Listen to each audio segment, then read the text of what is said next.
오늘 우리에게 주신 하나님의 말씀은 다니엘서 1장 17절에서 21절까지입니다.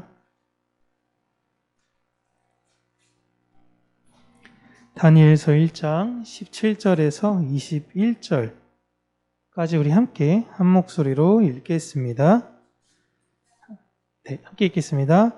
하나님이 이 네 소년에게 학문을 주시고 모든 서적을 깨닫게 하시고 지혜를 주셨으니 다니엘은 또 모든 환상과 꿈을 깨달아 알더라. 왕이 말한 대로 그들을 불러들일 기한이 찼으므로 환관장이 그들을 느부갓네살 앞으로 데리고 가니 왕이 그들과 말하여 봄에 무리 중에 다니엘과 하나냐와 미사엘과 아사랴와 같은 자가 없으므로 그들을 왕 앞에 서게 하고 왕이 그들에게 모든 일을 묻는 중에 그 지혜와 총명이 온 나라 박수와 술객보다 10배나 나은 줄을 아니라. 다니엘은 고레스 왕 원년까지 있으니라. 아멘. 오늘은 내 생각과는 다르게 라는 제목으로 하나님의 말씀을 우리 사랑하는 성도님들과 나누도록 하겠습니다.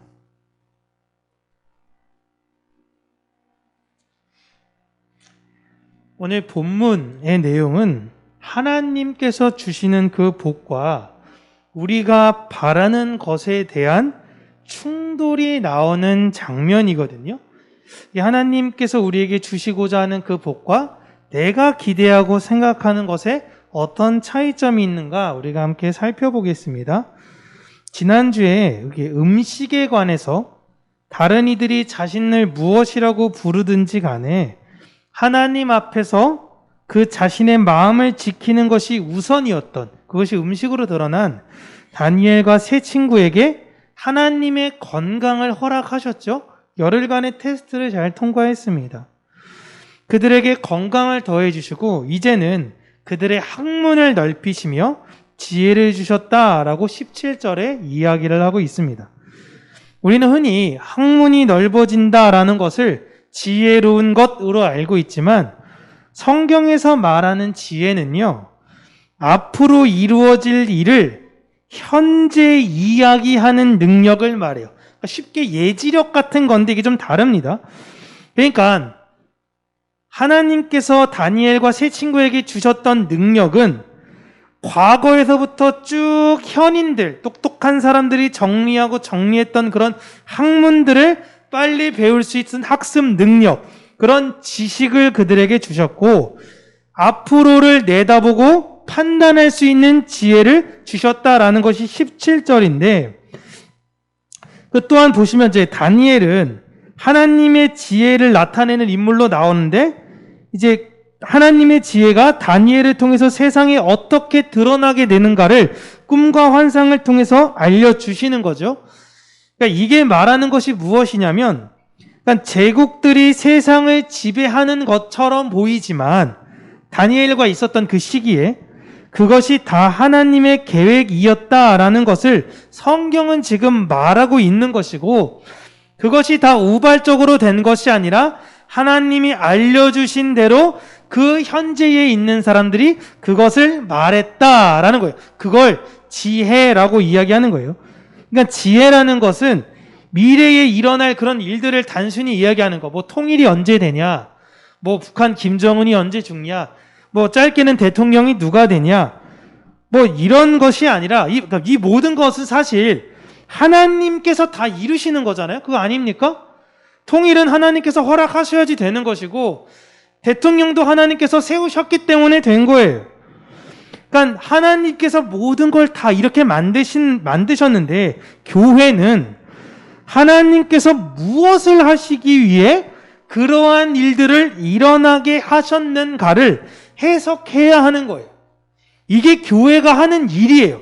그래서 자신들을 탄압하고 괴롭혔던 로마의 황제마저 위해서도 베드로와 초대교회의 모든 지도자들이 그를 세우신 것은 하나님이시고 그 뜻과 이유가 있으니 우리는 그를 위해 기도해야 된다라고 이야기한 겁니다. 이게 말이 됩니까? 자신들을 잡아 죽이려고 하는 사람들인데 그들을 위해서 교회요, 기도하십시오라는 거예요. 왜? 그들이 뜻대로 된 것이 아니라 하나님께서 그들을 세우셨기 때문이고, 하나님께서 이들을 통해 핍박을 하신다면 그 핍박을 하신 이유가 있기 때문에 그렇다라는 것을 이들은 믿는 거예요. 이게 대단한 거예요. 내가 안 아팠으면 좋겠어. 내가 잘 살았으면 좋겠어. 그게 우선인 게 아니라 하나님, 잠시 왔다 가는 이 세상, 하나님의 뜻이 무엇인지 알게 하여 주시고 순종의 길을 걷게 하여 주시옵소서. 이게 교회다라는 것입니다. 그러니까 다니엘이 한 일은 우리 꿈을 해몽한 사람, 이렇게 단편적으로 기억하는 것이 아니라 하나님의 일을 이 세상에 보인 사람이라고 여러분 기억하셔야 돼요. 그런 의미에서 점을 치는 것은 우리가 세상에서 말하는 흔히 점을 쳤다라고 이야기할 때에 그 점을 치지 말라라고 이야기하는 이유는 그 점이 미신이다, 뭐 안 맞는다, 거짓말이다, 이런 이야기가 아니라 여러분, 점을 치는 행위 자체가 나의 유익을 위한 것이기 때문에 성경은 그런 점을 치지 말라라고 이야기하는 것입니다. 심지어 여러분, 세상에서 그런 거 진짜 잘 맞추는 사람들이 있어요. 너무 막 애기 동자, 뭐 언니 보살, 막 이런 님들 우리 볼 때 아유 저 미신이야, 저 거짓말이야, 귀신의 영이 씌었어. 맞죠? 맞는데 단순히 이렇게 치부하는 것이 아니라 진짜 잘 맞춰요.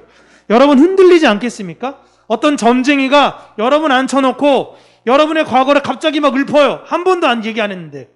그럼 여러분 그 뒤로 당신 이렇게 될 겁니다 이야기할 때 여러분 안 흔들릴 자신이 있으세요? 쉽지 않다라는 것입니다. 그런 사람들이 실제로 있다고요. 하나님이 그런 사람들을 세우셔요. 근데 이런 사람들을 왜 세우셨냐라는 게 신명기에 나옵니다. 신명기 13장 1절부터 5절까지 우리 함께 읽을게요. 시작. 너희 중에 선지자나 꿈꾸는 자가 일어나서 이적과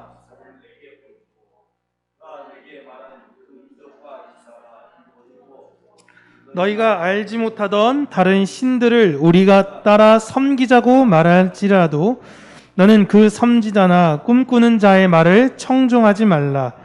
이는 너희의 하나님 여호와께서 너희가 마음을 다하고 뜻을 다하여 너희의 하나님 여호와를 사랑하는 여부를 알려 하사 너희를 시험하심이니라. 너희는 너희의 하나님 여호와를 따르며 그를 경외하며 그의 명령을 지키며 그의 목소리를 청종하며 그를 섬기며 그를 의지하며 그런 선지자나 꿈꾸는 자는 죽이라.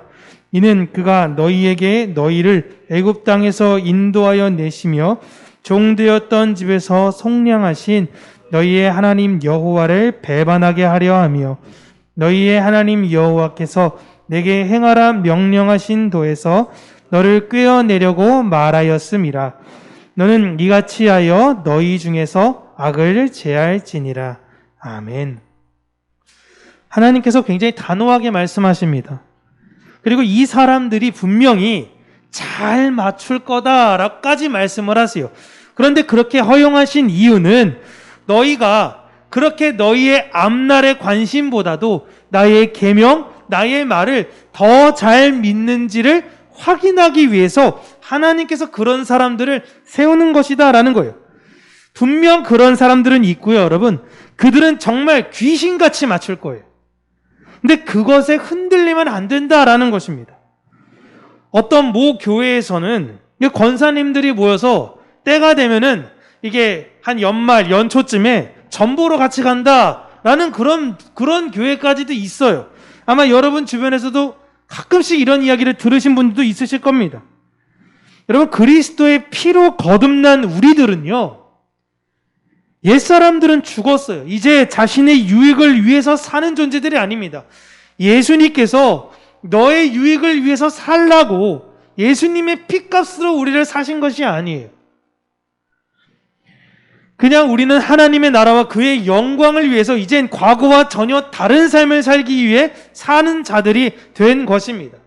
예전엔 세상에 이런 말들에 우리가 귀를 기울이고 때로는 넘어갔을지 모르겠지만 이젠 점점 우리가 그 말에서 떠나 하나님의 말씀에만 귀를 기울이는 자들이 돼야 되는 거예요. 그런데 이게 사실 말로만 쉽지 실제적으로 내 생활 가운데에 이런 이야기가 닥치면 참 처세하는 게 어렵습니다. 제가 20대 시절에 가장 열정적인 신앙생활을 했었어요. 물론 30대 사역 때도 마찬가지인데 그때를 가만히 생각해 보면서요. 제가 신앙생활을 진짜 열심히 했거든요. 학교 생활, 동아리 생활, 교회 생활 막 이것저것 하면서 막 선교도 가고 정말 정신없이 열심히 살았어요. 그 상황에서도 설교를 들을 때에 세상 등지고 십자가 바라봐야 된다 할 때 아멘합니다. 아멘을 제 입술 가운데 내뱉고 맞아 그렇게 살아야지 하면서도 한편으로는 저런 건 너무 이론적인 거 아닌가? 라는 생각을 하게 됐어요. 어떻게 저렇게 살라는 거야? 왜? 난 그렇게 신앙생활 열심히 하면서도 불구하고 놀고 싶은 게 많거든요. 하고 싶은 것도 많아요. 먹고 싶은 것도 많고 이루고 싶은 것도 많아요. 그런데 그런 모든 걸 어떻게 다 내려놓으라고 이야기하는 것 자체가 아멘은 하는데 받아들이기 쉽지 않았던 거죠. 그런데 그런 외침을 하는 사람들이 있었고 이제는 여러분 제가 그 외침을 하고 있어요. 그러니까 여러분 거듭난 존재로 사는 것은요 자신의 뜻대로 되지 않는 걸 말하는 겁니다. 경험이 되어져요. 그때는 야 이거 이론적으로 말도 안 되는 것 같은데 라고 하는데 하나님께서 내 삶 가운데 깎이시며 하나님의 말씀 안으로 자꾸만 나를 집어넣으셔서 내 생각과 모든 방향이 하나님을 향하게끔 하나님이 만드신다라는 것입니다. 그래서 이론과 실제가 다른 것이 아닌 이론과 같아 보였던 그 삶이 내 삶의 지향성으로 점점 나아가는 거예요. 그 경험을 하나님께서 여러분에게 하게 하시는 것입니다. 그리고 지금 안 된다 하여도 분명히 그 말이 자꾸 내 머릿속에 성령님께서 남게 하셔서 그 말을 기억하게 하실 거예요. 저는 그 역할을 또 하는 거예요. 그 역할을 하고 저는 또 사라지는 거죠. 또 그러면 누가 올라와서 또 그 역할을 여러분이 있는 위치 가운데서 그 역할을 하는 것입니다. 그렇게 내 안에 세상 소망이 있다고 해서 거듭나지 않는 건 아니에요. 근데 문제가 뭐냐면요. 치열한 싸움이 내 안에 없으면 안 되는 거예요. 그러니까 이 치열한 싸움, 세상의 소리와 하나님의 그 음성 싸움에서 내가 이걸 괴로워하는 곤고한 나를 발견해야 되거든요. 그 싸움이 있는 사람들이 성도예요. 그 싸움이 없으면 하나님의 자녀가 아닐 수 있는 거예요. 그러니까 어떻게 너 그럴 수 있어? 이게 아니라 그렇게 갈 수 있어요. 실수할 수 있고 실패할 수 있어요. 하지만 다시금 돌아와서 그 안에서 괴로워하고 고민하고 다시금 십자가를 향해 나아가려고 하는 그런 애씀이 나와야 된다라는 것입니다. 거듭난 사람들의 관심은 점점 세상과 멀어져요. 이건 필연적인 겁니다. 그들의 관심은 어느 세대이든지 하나예요. 오실 메시아를 기다리는 거예요. 에녹이 그랬습니다. 노아가 그랬어요. 아브라함이 그랬고요. 모세도 그랬고 다윗도 그랬습니다. 선지자들도 다 그랬고요. 그리고 사도들, 제자들도 다 그랬겠어요. 다 모두가 다 다시 오실 주님을 전하고 기다리며 살았던 것입니다. 그들의 방향이 다 이렇게 바뀌게 되는 거예요. 어떻게 그럴 수가 있어요? 그들은요, 주님이 진짜 오실 것을 믿었습니다. 이게 핵심이에요. 영원한 그 나라에 거하는 미래에 그 일이 이루어질 것을 믿었어요. 이게 핵심이에요. 천국은 믿음으로 가는 거예요. 이걸 믿어야 되는 건데 안 믿어져요. 이걸 믿는 사람들을 성경에서는 지혜자다라고 이야기합니다. 지혜로운 자가 누구냐? 학식이 풍부한 사람? 아니에요. 오실 메시아가 진짜 오신다라는 걸 믿고 나를 예비한 그 영원한 나라, 그것이 있는 걸 믿어서 오늘의 그리스도 안에서 당당하게 사는 그들, 그게 성도입니다. 세상에서는 미래에 일어날지도 안 일어날지도 모르는 그런 거를 믿는다라고 이야기하는 우리를 미련하다고 말할지 몰라요. 여러분, 보험이 뭐죠? 한 발은 여기다도 걸치고요, 혹시나 모르니까 한 발은 여기다도 걸치는 거예요. 네? 어떤 미래에 있을 다가오지 못할 불안에 대해서 현재 어떤 거를 준비하는 건데, 세상이나 우리나 현재는 다 충실하게 살아요. 다 열심히 삽니다. 그런데 우리는 미래가 확정적이고요, 그들은 미래가 불확실해요. 불안정해요. 그러니까 오늘을 열심히 사는 이유가 달라요. 이게 잘 이해되셔야 돼요. 같이 밭을 가는데 한 사람은 하나님이 데려가시고 한 사람은 거기다 버려두세요. 똑같이 현재 열심히 살아요. 왜 열심히 살아요? 성경에서 성도들은 내가 오늘 잘 먹고 내 미래가 불안하니까 열심히 사는 게 아니라 그건 확정되어졌고 내가 오늘 하나님의 자녀이기 때문에 열심히 사는 거예요. 나를 통해 하나님의 역사가 일어날 걸 꿈꾸기 때문에 열심히 사는 겁니다. 만약에 내가 성도인데 내가 오늘 열심히 사는 이유가 내 미래가 불안해서 내가 지금 사는 거라면 진짜 다시 생각해 봐야 되는 거예요. 성경과 이 세상에 이 세상에 관련된 해박한 지식이 아무리 많아. 성경을 장자크 루소가 100번을 읽었대, 100번을. 장자크 루소가 100번을 읽고 쓴 책이 내가 왜 그리스도인이 되지 않았는가? 이게 뭐예요?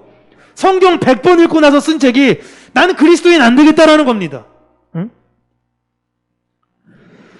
성경의 해박한 지식, 세상의 지식, 그런 것들이 아무리 많아봐야 예수 그리스도의 다시 오심과 하나님 나라를 믿는 지혜가 없으면 아무것도 아닌 거예요. 그런데 하나님께서 다니엘과 세 친구에게 이 지식과 지혜를 충만하게 해주셨다라는 것이 오늘 본문입니다. 그렇게 지식과 지혜가 충만해진 다니엘과 세 친구는 이제 3년이라는 훈련 기간이 종료되고 이제 왕 앞에 나아가게 되죠. 그리고 왕이 이런저런 질문을 이들에게 던지는데 이들의 지혜와 지식이 얼마나 탁월한지 당시 세상에 이게 세상의 지혜자의 대표적 명칭이 박수와 술객이에요. 우리로 보면 그냥 점쟁이라고 하는 건데 당시는 나라의 길흉화복을 이런 점쟁이들의 의지에서 판단을 내렸습니다. 그러니까 이 점쟁이들이 어떤 탁월한 점쟁이들이 있느냐가 굉장히 중요한 거예요. 그런데 느부갓네살 주변에 있는 이런 점쟁이들보다 이들이 10배는 더 똑똑했다라고 이야기를 합니다. 그러니까 10배라고 하면은 시험 쳤는데 그 박수와 술객은 10점 받았는데 다니엘과 세 친구는 100점 받았다. 이런 이야기가 아니라 세상을 해석하는 능력에 있어서 아무도 이들을 따라잡을 수 없었다라는 거예요. 세상을 정확하게 이해하고 정확하게 해석하고 그것이 하나님께서 어떤 뜻으로 되어지는지를 이들은 알게 하셨다라는 거예요, 여러분. 알게 된 게 아니라 하나님이 알게 하신 거예요. 그리고 마지막 21절에 이야기합니다. 다니엘은 고레스 왕 원년까지 있었다라고 이야기를 하죠. 제가 오늘 종이를 한 장씩 나눠드렸죠. 그 종이를 보시면 윤장로님은 늦게 오셔가지고 저희 뒤에 혹시 없죠? 아, 네. 괜찮습니까? 네네. 아, 네, 병명제. 사실 없으면 안 되긴 하는데 다니엘서 보시면 계속 가지고 있는 게 제일 좋으세요. 이게 여러 가지 제가 이야기할 때 설명해드리기 되게 유익한 것도 있기도 하고 보시면 그때 어떤 사건들이 있었나라는 걸 우리가 확인할 수 있는데요. 보시면 알겠지만 제 핑크색 줄로 되어 있는 것만 보세요. 605년에 다니엘과 세 친구가 바벨론의 포로로 끌려가죠. 그리고 나서 보시면 밑에 538년에 페르시아 고레스의 포로 귀환 칙령, 이게 고레스 원년 때 이루어집니다. 그러니까 이때 비로소 유다 사람들을 돌아가라라는 이야기가 된 거예요. 그러니까 605에서 538을 대략 빼면 대략 몇 년이 나오죠? 대략 70년 정도가 나오는 것입니다. 그러니까 다니엘과 세 친구는요, 처음 포로로 605년에 끌려왔을 때에 아마도 이들 마음 가운데서는 그래도 하나님께서 우리는 좀 회복시켜 주시지 않을까라는 마음을 가졌어요. 그런데 자꾸 이제 소식이 들려오잖아요. 여호야김이 반역을 일으켰다가 죽었대요. 그래 에스겔을 비롯해서 2차 포로가 끌려왔다는 이야기를 또 듣습니다. 그 과정에서 여호야김을 대신한 여호야긴 그 아들도 얼마 되지 않아서 또 끌려왔다는 이야기도 듣기도 하고 또 반역했다가 시드기야가 끌려왔다 죽었다는 이야기도 듣기도 하고 이제는 유다를 믿지 못해서 완전히 쓸어 없앤 다음에 총독체제로 바꿔요. 총독체제로 전환되었고 그리고 그 상황에서 마지막 포로마저도 끌려와서 이제 유다는 흔적조차 없이 완전히 망하게 되었다는 것을 다니엘과 세 친구는 바벨론에서 계속 들은 것입니다. 그 와중에 자신들에게 호의적이었던 이 바벨론이 메데, 즉 메디아라는 나라에 완전히 망하게 됐어요. 그러니까 당시 여러분 보시면요, 정세가 너무너무 불안해요. 내 나라는 완전히 망했고 그나마 내가 여기 붙어 있어야 총리하는 것 같은데 이 나라마저 망한 거예요. 그리고 그 메데라는 나라는 결혼으로 이어진 페르시아 가문, 즉 바사와 병합을 하게 돼서 이 두 나라를 합쳐서 메데와 바사라고 부르는데, 이 바사, 페르시아의 초대 왕으로 고레스가 세워지죠. 그 고레스가 황제가 되는 시기까지 다니엘이 거기에 있었다라고 다니엘서 1장이 이야기하는 겁니다. 그러니까 짧게 한 줄 이야기했는데 지금 보세요. 그냥 70년을 그냥 아무렇지도 않게 넘겨버린 거예요. 그러니까 다니엘이 70년이 있었다. 근데 그동안 이런 일을 겪었습니다. 라고 2장부터 이제 소개하는 거예요. 물론 다니엘은 다리오 왕 원년, 메대 왕 다리오 왕 원년 때에 예레미야 책을 발견하고 읽던 도중에 우리를 향한, 유다를 향한 하나님의 징계의 기간이 있는데 그게 70년이구나 라는 걸 알게 됐어요. 그런데 그 70년이라는 기간을 예레미야에게만 하나님이 알려주시는 것이 아니라 하나님이 어차피 알려주는 거, 그러니까 다니엘에게도 알려주면 되는 거 아닙니까? 신실한 다니엘에게 이거 알려준다고 해서 또 뭐 그렇게 하나님 입장에서 손해보는 거 없지 않아요? 어차피 예레미야에게 알려줄 거, 아니 좀 일찍 알려주던가. 이게 바빌론 다 망하고 나서야 이제 그때서야 알려주니까 너무 늦는 거죠. 그리고 보시면 다니엘은 꿈 해몽을 참 잘합니다. 그러면 그런 꿈 해몽을 넘어서 꿈으로도 알려주실 수 있잖아요. 우연히 얻게 된 예레미야서를 통해서 하나님의 때를 알게 하신 겁니다. 그것도 너무 뒤늦게. 그런데 그것에 여러분 다니엘이 실망하지 않습니다. 오히려 하나님의 때가 얼마 남지 않았구나, 이제 우리는 곧 회복하겠구나 라는 걸 다니엘은 안 거예요. 그래서 그때부터 더 열심히 다니엘은 기도를 한 것입니다. 하나님의 때가 얼마 남지 않았구나, 내가 이것에서도 동참할 게 무엇이지? 더 힘써 기도하는 거예요. 할 수 있는 게 그거밖에 없거든요. 근데 여러분 보시면 이런 모습이 세상 사람들이 볼 땐 이해가 안 되는 거예요. 어차피 될 거면, 어차피 책 발견하게 해주실 거면 미리 알려주시면 좋잖아요. 뭐 이렇게 하나님이 번거롭게 하십니까? 네? 그리고 이제 다니엘 입장에선 책을 봤어. 하나님이 좀 있으면 회복시켜 주시네? 이걸 알게 되면 이제부터 좀 내가 한시름 놔도 되겠다. 이렇게 살면 되는데 그때부터 더 기도한대요. 그럼 하나님을 못 믿어서 그런가? 다니엘이? 하나님 꼭 70년입니다. 꼭 70년입니다. 하나님 반드시 해주셔야 돼요. 하나님 아니면 안 돼요. 이런 마음으로 기도한 게 아니에요. 심지어 여러분, 다니엘은 이거 기도하다가 사자굴에 끌려가잖아요. 이것 때문에 기도하다가 사자굴에 끌려가요. 왜 하나님은 나에게 책을 하필이면 발견하게 하셔가지고 왜 나를 기도하게끔 만드시고? 다니엘 그러지 않습니다. 하나님께서 이루시면 그게 그대로 돼요. 그런데 기도하는 거예요. 심지어 죽을 수도 있는데. 하나님 나라는 하나님께서 이루어 가실 거예요. 하나님의 뜻대로 이루어집니다. 그런데 그의 백성들도 하나님과 함께 이루어 가는 거예요. 함께 하시기를 원하는 거예요. 그래서 여러분, 성경을 종합해보면 우리가 하나님 나라 갈 때에 하나님이 우리에게 뭐라고 칭찬해 주시냐면요, 너 진짜 수고했다. 너 정말 너의 눈물의 그 기도와 너의 그 열정과 너의 그것이 이렇게 하나님 나라를 확장시켰단다 얘야 라고 우리를 칭찬하시는 거예요. 근데 우리 입장에서는 뭐예요? 하나님, 그런 내가 한 게 없는데? 하나님, 제가 한 게 없어요. 근데 하나님은 아니야. 네가 기도했잖아. 네가 잘한 거야. 이게 천국에서의 모습이에요. 반면 지옥은 뭐예요? 왜 그때 나한테 이따구로 설교해가지고 내가 하나님 보지도 못하게 하고 당신 때문에 내가 지옥에 있는 거 아니야? 서로 이 모습이 지옥에서 펼쳐지는 거예요. 함께 이루어 가시는 거예요. 하나님이 다 하세요. 그래서 예레미야한테도 무슨 말씀하세요? 이를 행하시는 여호와, 그 일을 만들어서 성취하는 여호와, 그의 이름을 여호와라 네가 이르시되 내가 다 알아서 할 거야. 너는 뭐해? 너는 내게 부르짖으라. 그러니까 내게 응답하겠고 네가 알지 못한 크고 은밀한 일을 내가 너에게 보여줄 거야. 같이 하겠다라는 거예요. 하나님 우리를 초대하신 겁니다. 내 상황과 형편에 따라서 처세를 바꾸는 것이 아닙니다. 내가 어떤 존재인지를 알아야지만이 이렇게 살 수 있는 거예요.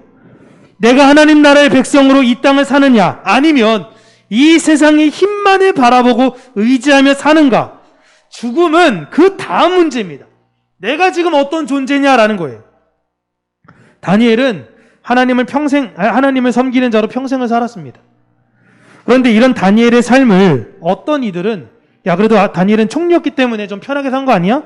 라고 생각할 수 있죠. 여러분, 전혀 그렇지 않아요. 다니엘의 꿈은요, 고향으로 돌아가서 하나님께 예배드리고 싶었던 것이 다니엘의 꿈이었어요. 하나님, 그 성전에서 예배드리고 싶어요. 옛날에 어렸을 때에 주의 성전에서 예배하며 제사하며 회당에서 말씀 듣고, 하나님, 나 이거 다시 한번 꿈꾸고 싶어요. 이게 다니엘의 소원이었어요. 하나님, 내년이면 할 수 있을까요? 내후년이면 할 수 있을까요? 언제 할 수 있을까요? 10년이 지나고 20년이 지나고 30년이 지나고 도대체 그날이 오기는 하는 걸까? 예레미야서를 발견하기 전까지 다니엘의 마음은 타들어갔어요. 하나님, 나 고향에 가고 싶어요. 하나님, 성전에서 예배드리고 싶어요. 총리 이런 거 기꺼이 내려놓을 수 있는 자신 있는 거예요. 하나님도 다니엘에게 미리 알려줄 수 있었잖아요. 그러나 하나님의 사랑은요, 그런 걸 미리 알려주시는 것이 하나님의 사랑이 아니에요. 다니엘이 가진 그 예배를 드리고 싶은 그 마음마저도 예배 자체가 중요한 게 아니다, 다니엘아. 너는 예배라기보다도 나에게 더 관심을 가져야 된다라는 걸 하나님이 요구하시는 거예요. 엄청난 겁니다. 하박국도 똑같은 고백들이잖아요. 하나님, 이 세상에 정의가 도대체 어디 있습니까? 저렇게 악한 사람들이 권력을 잡고 많은 사람들을 괴롭히고 있는데 하나님은 정의의 하나님이신데 도대체 이 세상에 정의가 어디 있습니까? 근데 결국에 하나님이 알려주시죠. 그리고 나서 하박국이 또 고백하잖아요. 무화과 나무 잎이 마르고 아무것도 없어도 돼요. 하나님, 저는 하나님만 있으면 돼요. 하나님이 지금 다니엘을 그렇게 훈련시키는 겁니다. 예루살렘 가서 다시 예배드리고 싶다라는 그 마음이 여러분 얼마나 기특한 거예요. 응? 영탁이가 만약에 휴가 나왔는데, 영탁아, 군대에 있을 때 네가 가장 원했던 게 뭐야? 전 정말 우리 평강교회에서 예배드리는 게 제 소원이었어. 너무 기특하죠? 너무 기특한 거 아닙니까? 그런 말 했으면 좋겠는데 모르겠어요. 그런데 하나님이 그 마음마저 내려놓고 너는 어느 곳에 있든지 예배자로 살아야 한다라는 거예요. 더 잔인한 건 이제 70년이면 회복된다라는 걸 예레미야서 통해 봤잖아요. 그리고 하나님께서 다니엘이 기도할 때 그걸 응답해 주십니다. 그거 진짜다라는 걸 응답해 주세요. 그런데 너는 예루살렘에 갈 수 없다는 거예요. 너무 속상하지 않겠습니까? 딱 하나였는데 그거. 너는 어느 곳에서나 이제 네가 원하는 어느 곳에서 예배를 드리는 것이 중요한 것이 아니라 너의 존재로서 너는 어느 위치에 있든지 무엇을 하든지 너는 예배자가 되어야 된다라는 걸 하나님께서 다니엘에게 말씀하신 거예요. 하나님은 성전에 갇혀 계신 분이 아니십니다. 어느 곳에든지 그의 예배하는 자와 하나님은 함께 하신다라는 걸 다니엘에게 알려주신 거예요. 이런 모습들이 성경에서 계속 반복적으로 나와요. 아브라함에게도 천하 만민이 복을 받게 하는 하나님의 계획을 보이셨지만 아브라함은 못 받습니다. 모세도 이스라엘이 가나안에 들어가고 반드시 들어가게 될 거야. 하나님이 들어간다고 약속했어. 들어갈 거야. 이제 몇 발만 더 걸으면 가나안인데 하나님이 스탑! 모세는 너 여기까지. 이게 뭐야? 본인은 못 들어가요. 다윗! 하나님 성전 짓고 싶어요. 성전! 넌 안 돼. 네 아들이 질 거야. 하나님 감사합니다. 예수님의 제자들이 바랐던 게 뭐예요? 주님 다시 오시옵소서. 어서 오시옵소서. 빨리 와주세요. 아무도 못 보고 다 죽었어요. 여러분, 내 소망이 중요한 게 아니다라는 거예요. 그 소망이, 이분들이 바라는 소망을 보세요. 부자 되고 싶은 거, 이런 거 아무것도 아니에요. 정말 기특한 것들입니다. 근데 그것마저도 하나님께서 그것보다 더 하나님 자신만을, 예수 그리스도 그분에게만을 더 집중하게 하시는 거예요. 그들이 그때 진정으로 또한 감사의 고백을 나왔죠. 그래서 그들이 실망하고 좌절합니까? 내 꿈과 소망이 다 무너졌는데 그렇지 않아요. 그 일은 이루어질 것입니다. 하나님, 전 그걸 믿어요. 그러니까 오늘은 내가 할 일 하면서 살겠습니다. 그들의 다 고백이고 삶이었어요. 그 삶으로 아브라함은 막벨라고를 은 400세겔을 주고 삽니다. 하나님이 이 땅 주시기로 했으니까 반드시 이 땅은 우리가 차지한다. 모세가 광야에서 이스라엘 백성에게 율법을 끝까지 가르쳐요. 우리는 반드시 들어간다. 어떻게 확신해? 하나님이 들어가신다고 하셨어. 그럼 들어가. 그래서 하나님께서 가르치라고 했던 그 율법을 힘써 가르쳐요. 다윗은 성전이 반드시 세워질 걸 믿었어요. 어떻게 해요? 하나님께서 그렇게 하신다고 하셨으니까. 그러니까 터 사고 재료 사고. 제자들이 교회를 위해서 왜 끝까지 애썼습니까? 예수님께서 다시 오신다는 걸 믿었기 때문이에요. 다니엘도 평생을 이스라엘 회복을 위해서 기도하고 애썼습니다. 그리고 이제 곧 이루어지는데 정작 본인은 그곳에 가지 못해요. 이건 여러분, 우리도 마찬가지입니다.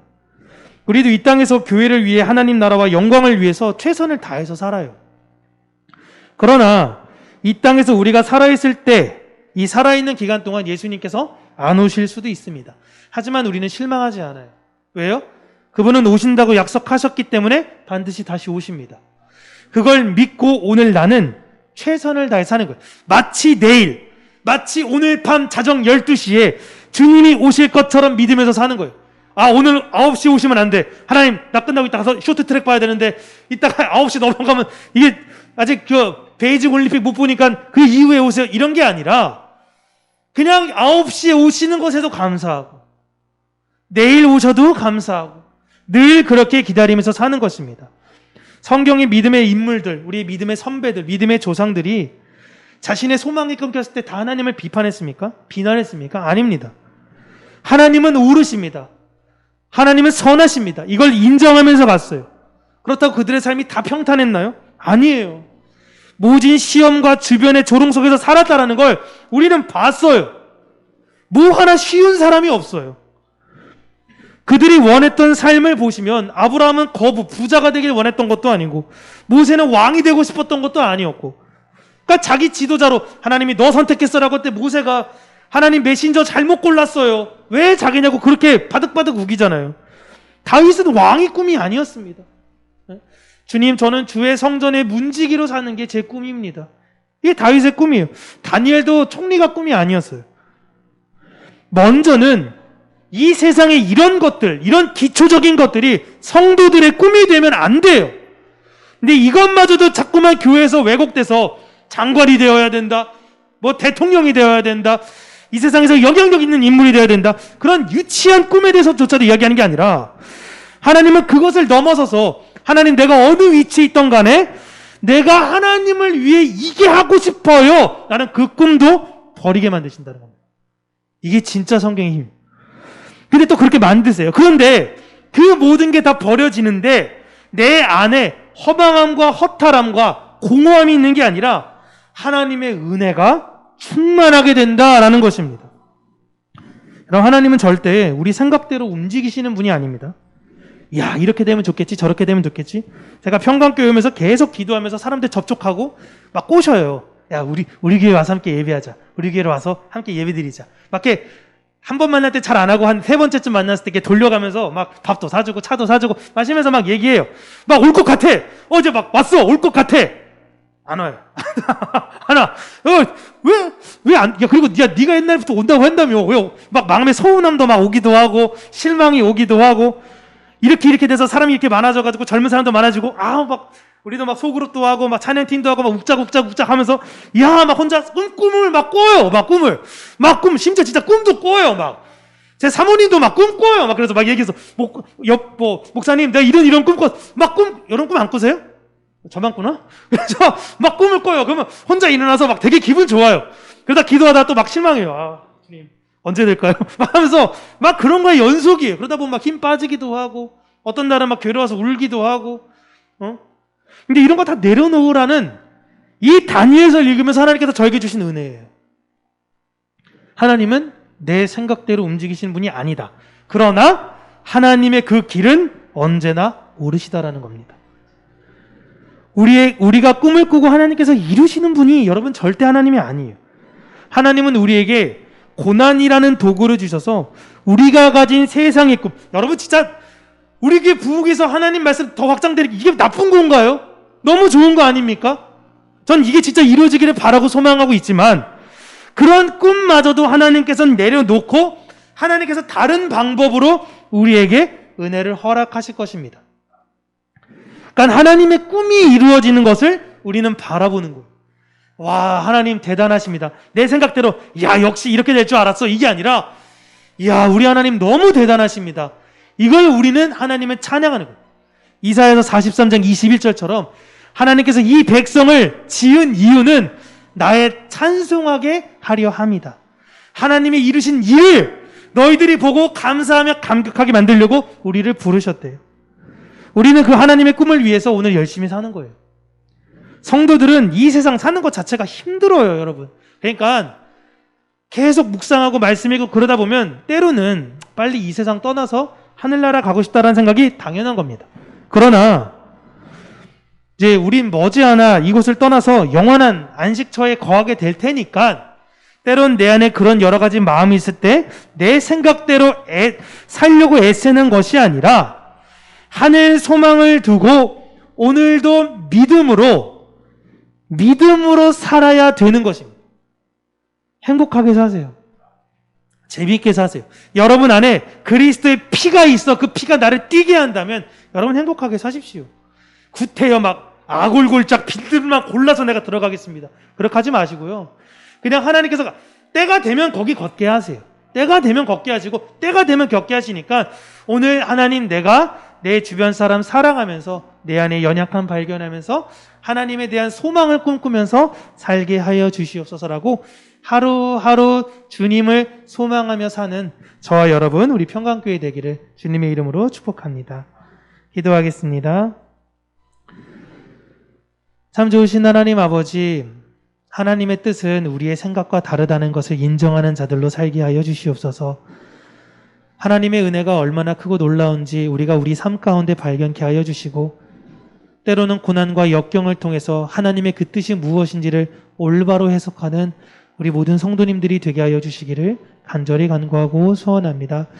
말씀 한 구절 한 구절 읽을 때마다 그 말씀이 나의 폐부를 찌르고 내 안에 있는 내 겉사람을 죽여가며 내 속사람이 날마다 그리스도 안에서 커가는 그 은혜를 누리게 하여 주시고 하나님의 그 깊으신 사랑함에 감사와 영광을 돌리는 우리 평강교회 모든 성도님들일 수 있는 은혜 허락하여 주시옵소서.